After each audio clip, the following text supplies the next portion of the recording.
حضرت موسیٰ علیہ السلام نے ملک الموت کی آنکھ پھوڑ دی۔ بخاری شریف میں حضرت ابو ہریرہ رضی اللہ تعالیٰ عنہ سے روایت ہے کہ رسول اللہ صلی اللہ علیہ وسلم نے فرمایا کہ ملک الموت حضرت موسیٰ علیہ السلام کے پاس آئے اور آپ سے کہا کہ تم اپنے رب کا حکم مانو، یعنی موت کو قبول کرو۔ یہ سن کر آپ نے ملک الموت کی آنکھ پر تماچا مارا، ان کی آنکھ پھوٹ گئی۔ اللہ تعالیٰ نے حکم فرمایا کہ پھر جاؤ میرے بندے کے پاس اور کہنا کہ اگر آپ زندگی چاہتے ہیں تو اپنا ہاتھ بیل کے اوپر رکھ دیں، پھر جس قدر بال آپ کے ہاتھ کے نیچے آئیں گے ان کی گنتی کے برابر اتنے ہی سال کی زندگی آپ کو دے دی جائے گی۔ ملک الموت نے حضرت موسیٰ علیہ السلام کو یہ پیغام پہنچا دیا۔ آپ نے فرمایا پھر کیا ہوگا؟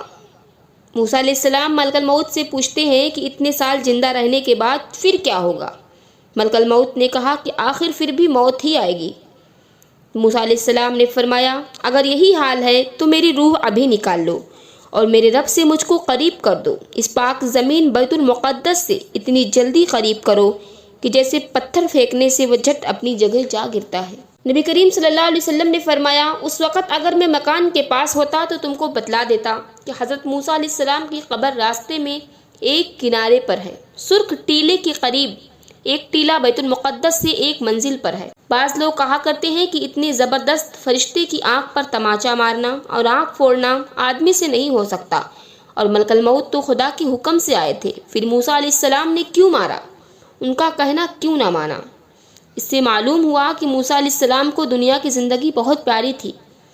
تو اس کا جواب یہ ہے کہ فرشتہ ملک الموت آدمی کی صورت میں آیا تھا، تو آدمی ہی کی طاقت اس وقت اس میں تھی، اس لیے چوٹ کی وجہ سے آنکھ پھوٹ جاتی ہے، کوئی تعجب کی بات نہیں۔ اور ملک الموت کو جب حضرت موسیٰ علیہ السلام نے پہچانا نہیں تھا، یہ سمجھے کہ کوئی آدمی ہے جو روح نکالنے کا دعویٰ کرتا ہے، کیونکہ روح نکالنے کا کام سوائے فرشتے کے اور کوئی نہیں کر سکتا۔ اور یہ بھی غلط ہے کہ ان کو زندگی پیاری تھی۔ دیکھ لو جب اللہ تعالیٰ نے دوسری بار زندگی بڑھانے کا پیغام دیا تو انہوں نے اس کو قبول نہیں کیا اور موت کو اختیار کیا، اپنے رب کے پاس جانا پسند کیا۔